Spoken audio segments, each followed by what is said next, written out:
This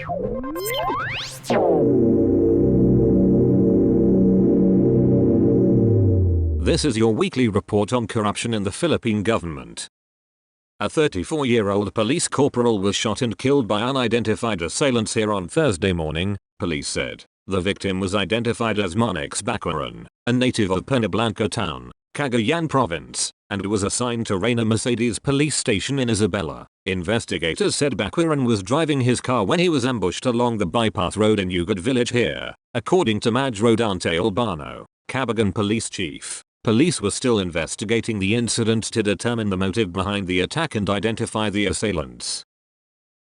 The Commission on Audit, COA, has flagged the University of the Philippines system, UPS, over the non-utilization of funds for 3 COVID-19 related research projects amounting to 53.9 million pesos. Based on COA's 2021 audit report, UPS obtained a zero utilization rate for 5 projects, 3 of which concern the procurement of COVID-19 equipment and research on the P3 variant of COVID-19. These initiatives are funded by the Department of Health and the Department of Science and Technology, Philippine Council for Health Research and Development. The audit body found that the state university did not utilize the funding for the following projects that totals to 53,960,410 pesos. We would like to stress out that these research grants aim to provide data and information, if not innovative solutions that may aid the government in its fight against the virus. Thus, it is of utmost importance to complete the research projects on time and deliver the expected outputs, the report said.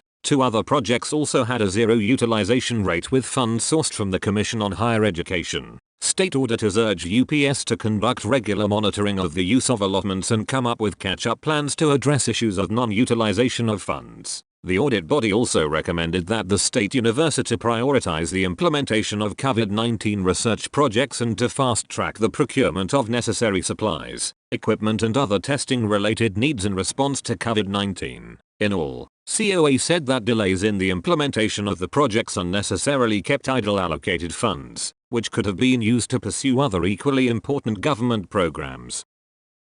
The Sandigan has consistently underutilized its annual budget since 2019, even before the COVID-19 pandemic, according to the Commission on Audit. In the annual audit report for 2021, state auditors noted for 2019, 2020, and 2021, an average of 42.264 million pesos or 6.75% was utilized annually by the Sandigan from its total allotments for maintenance and operations as well as capital outlay. The auditors added that the low utilization resulted in the partial attainment of the court's major programs, activities, and projects. Contrary to the provision of the General Appropriations Act that agencies with fiscal autonomy should spend what is programmed in their respective appropriations, the specific accounts with low utilization for 2021 were furniture and fixtures, repairs and maintenance of buildings and structures, and machinery and equipment outlay, which includes information and communication technology equipment. These equipment were very crucial during pandemic time due to work from home status of officials and employees as a result of declared lockdowns or alert level status to minimize if not to eliminate the contagious virus, the audit team noted. The Makati Regional Trial Court, RTC, has sentenced to reclusion perpetua 5 Pasay City police officers for kidnapping an alleged drug suspect and demanding a ransom of 100,000 pesos 3 years ago. The 51-page decision of the Makati RTC Branch 148 that was released Friday imposed a jail sentence of 20 years to 40 years on Inspector Ronaldo Frades, Staff Sergeant Rigor Octaviano, PO1 Anthony Fernandez, PO1 John Mark Cruz, and PO2 Sajid Nasser. The 5, who were with Pasay Station Drug Enforcement Unit and not wearing their uniforms at the time of the incident, abducted Jorge Revilla on the morning of the 5th of March, 2019 along Bautista Street in Makati City. Revilla was taken to the Pasay SDEU office and, later that night, was allowed to make a video call to his partner, whom he asked to come up with 100,000 pesos for his release. The partner sought the help of the Philippine National Police Counterintelligence Task Force in Camp Crame, which organized an entrapment operation.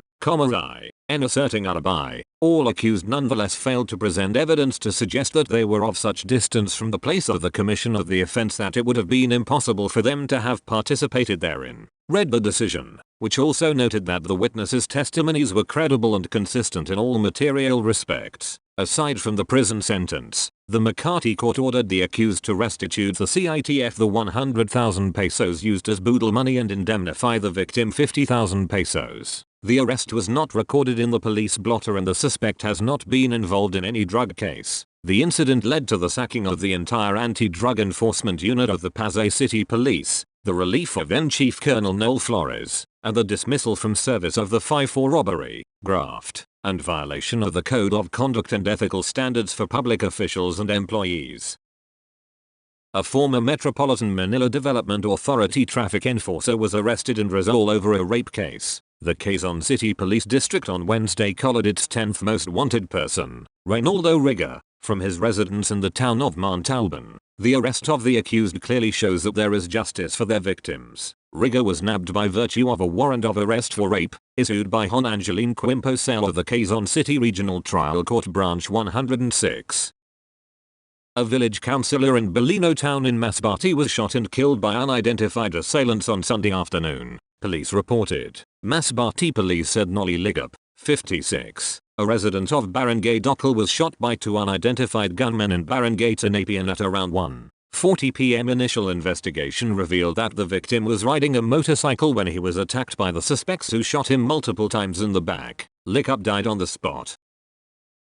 A Maguindanao Department of Education supervisor was gunned down in President Quirino, this province, Sunday, the 10th of July. Police Lieutenant Godofredo Tupaz, President Quirino Deputy Police Chief, identified the victim as Magid Mangudadatu, 63, the school's district supervisor for Central Bulawan in Bulawan, Maguindanao. Mangudadatu had just arrived at his home in Barangay Poblacion at 4:30 p.m. when one of 2 gunmen barged inside and shot him using a .45 caliber pistol. The attackers sped off aboard a motorcycle, leaving Mangudadatu dead. Tupaz said, motive of the attack and the perpetrators remained unknown pending our ongoing investigation on the case, the police officer said.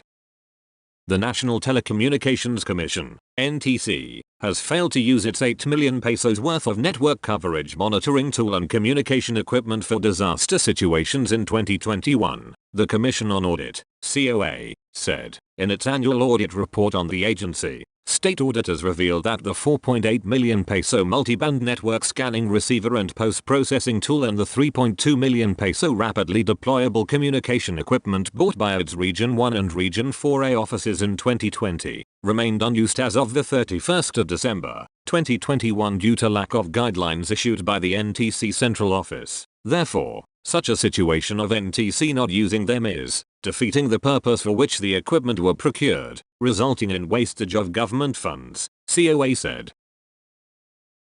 The Commission on Audit has required the Department of Tourism to submit documents that would support the regularity and validity of its transactions totaling 3.837 million pesos deemed irregular, unnecessary, unconscionable, excessive and extravagant. In the 2021 annual audit report on the DOT, state auditors told its management to strictly adhere to governing laws, rules and regulations to ensure regularity of transactions. Among the flagged transactions that has to be justified by the DOT was the 236,500 pesos contract of the Office of the Secretary with Grand Hyatt Manila in Taguig City for 75 persons despite the attendance of 13 persons only. There was also 1.534 million pesos irregular charging of financial assistance to Pacific Asia Travel Association. DOT Region 1 also spent 697,854 pesos for the Ridge and Reef Travel Corridor launching in Baguio City, including an extravagant plated lunch for 60 persons at 100 pesos each as well as payment for a cancelled lunch reservation at Pansan Beach and Mountain Resort due to bad weather.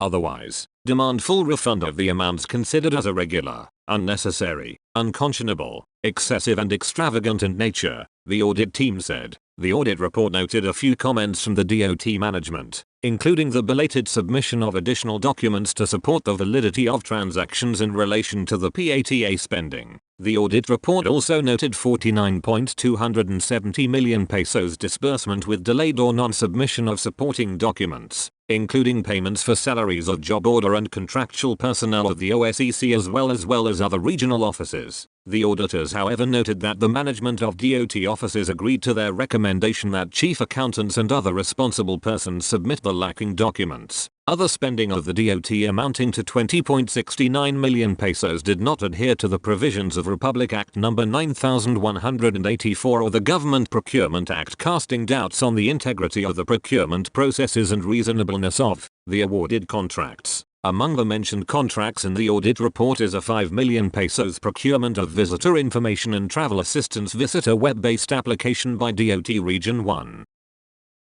Investigators faced a blank wall on the murder Monday night of a government employee near her residence in Barangay Buhangan in this city. Probers found it hard to establish the motive in the killing of Ma. Eleanor A. Cordita, an employee of the Home Development Mutual Fund, who was shot dead 45 minutes after she left her office. Investigators said the killer did not touch Cordita's belongings inside her brown bag that contained her eyeglasses, 2 cell phones, and a wallet with her identification and automated teller machine cards, and 26,870 pesos in cash. The police report said Cordita was on her way home when, upon reaching a waiting shed, a man wearing a black jacket and yellow helmet shot her several times. The killer then left on a motorcycle. Scene of crime operatives recovered 8 spent cartridges and 2 deformed slugs, which they theorized came from a .45 caliber pistol. The evidence were turned over to the police for ballistic examination.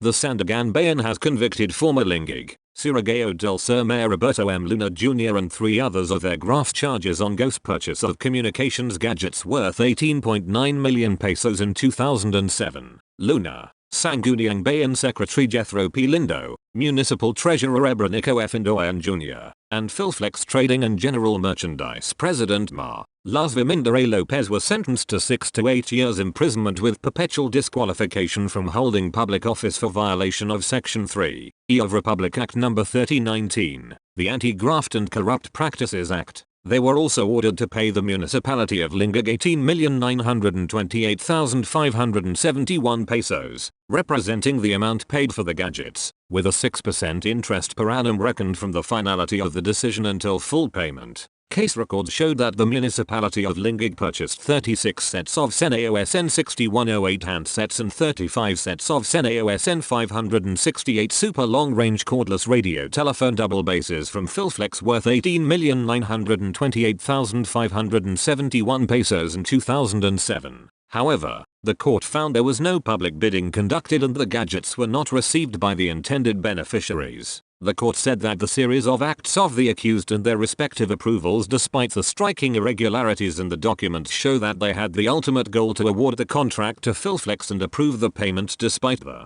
lack of delivery to the municipality of Lingig. The Sandiganbayan has affirmed its ruling that denied the motion of former Department of Agrarian Reform, DAR, Secretary Nasa C. Pangandaman and 3 others to dismiss the 900 million pesos graft and malversation charges against them for alleged violation of their right to speedy disposition of cases. Aside from Pangandaman, also charged were former DAR Director Teresita L. Panlilio, Chief Administrative Officer Ronald Juan Venancio, and Chief Accountant Angelita V. Cacananta. They were accused of diverting 900 million pesos from the Malampaya Fund to fake non-government organizations in 2009. The Malampaya Fund was supposed to be used to help farmers who were affected by typhoons Ondoy and Pepin. However, Pangandaman and his co-accused reportedly diverted the funds to the alleged fake non-government organizations headed by businesswoman Janet Lim Napoles. All the accused claimed that their constitutional right to speedy disposition of cases has been violated by the Office of the Ombudsman. Denying their motion, the Sandiganbayan said, taking into consideration the overall circumstances of this case as earlier discussed in the court's resolution, whatever delay incurred in the proceedings cannot be taken against the prosecution because institutional delay, in the proper context, should not be taken against the state. Consequently, inordinate delays likewise make it difficult for the prosecution to perform its duty to prove the guilt of the accused beyond reasonable doubt when the case is filed in court. Thus, it is not only the respondent who stands to suffer prejudice from any delay in the investigation of his case, it said. That's all for this week. I'll see you next week with more stories of corruption and foolishness within the Philippine government.